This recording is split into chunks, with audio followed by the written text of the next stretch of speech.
வணக்கம் நண்பா. இது உங்கள் ரெஸ்லிங் ஃபேமிலி 2.2. அவ்வளோதான் நண்பா. பிளட் லைன் பிரேக்கப் ஆயிருச்சு. அதாவது சோலோ சிக்காவா ஜிம்மி அட்டாக் பண்ணி சோலோ சிக்காவா ஹீல் டர்ன் பண்ணிட்டாரு.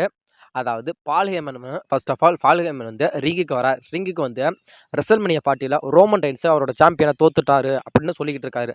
சொல்லிட்டு அதாவது கோடி நியூ சாம்பியன் ஆயிட்டான். கோடிக்கு உதவுறதுக்கு அப்புறம் அண்டர்டேக்கரு, ஜான்சினா, அப்புறம் ஜே உசோ, அப்புறம் செத்ரோன்ஸ் அப்படின்னு நிறைய பேர் வந்தாங்க.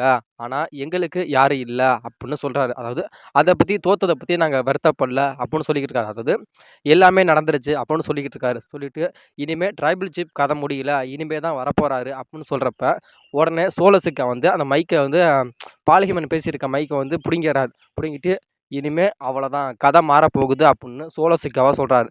சோலசிக்கா சொல்லிக்கிட்டு இருக்கப்போ அதாவது நம்மளுடைய ஜிம்மியை வந்து நம்மளுடைய சோலை வந்து கட்டி பிடிக்கிறார். அதாவது ரோமன் ரெயின்ஸ் எப்படி கட்டி பிடிப்பாரோ அதே மாதிரி கட்டி பிடிப்பார். கட்டி பிடிச்சிட்டு ஐ லவ் யூ ஜிம்மி அப்படின்னு சொல்கிறாரு. சொல்லிவிட்டு உடனே நெக்ஸ்ட் ட்ரைபிள் சீஃப் நான் தான் அப்படின்னு சொல்கிறப்ப உடனே ஜிம்மிக்கு ஒரே குழப்பமாரு. என்னடா சொல்கிற அப்படின்னு சொல்லிக்கிட்டு இருக்கப்ப டக்குன்னு நம்மளுடைய டாமோ டோங்கோ வராரு. அதாவது பிளட் லைனோட மெம்பர் தான் அவரும். டாமோ டோங்கோ வராரு.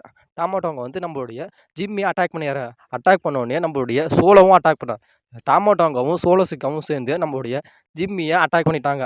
இதுலேருந்து என்ன தெரியுது அப்படின்னா நம்மளுடைய பிளட் லைன் திரும்பி பிரேக்கப் ஆயிடுச்சு. அது இல்லாமல் ஒரு புதிய பிளட் லைனை டபிள்யூ உருவாக்கிட்டாங்க. யாருமே கொஞ்சம் கூட எதிர்பார்க்கவே இல்லை. ஆனால் டாமோ டோங்கோலாம் திடீர்னு வந்துருவார் அப்படின்ட்டு.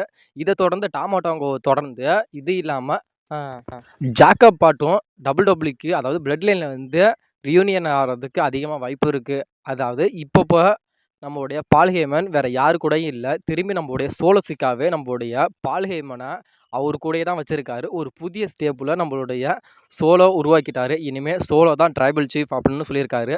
சோலோவுக்கு கீழே நம்மளுடைய டாமோ டோங்கா இருக்கார். இதுக்கு கீழே வந்து நம்மளுடைய ஜாக் பாட்டோ வந்து டபிள்யூக்கு வருவார் அப்படின்னு நம்ம எதிர்பார்க்கலாம். ஏன்னா அவரும் டபிள்யூவோட கான்ட்ராக்டில் தான் இருக்கார். அதாவது இப்போ ரோமன் ரெயின்ஸ் இல்லாமல் இப்போ பிளட் லைன் இப்படி திசை மாறிடுச்சு. இதை பற்றி என்ன நினைக்கிறீங்கன்னு உங்களோட கருத்தை மறக்காமல் சொல்லுங்கள். ஏன்னா இந்த ஹீல் டர்ன் பண்ணது உண்மையிலுமே ஒரு நல்ல விஷயம் தான். ஏன்னா இது வந்து ரோமன் ரெயின்ஸ் 2014-15 லுக்குமே வந்தப்போ அவரோட டைட்டிலை விட்டுட்டு போனப்போ இந்த ஷீல்டில் இருந்து தான் போனார்.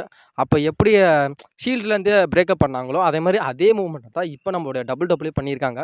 இதை பற்றி என்ன நினைக்கிறீங்கன்னு உங்களோட கருத்தை மறக்காமல் கமெண்ட் செக்ஷனில் கமெண்ட் பண்ணுங்கள்.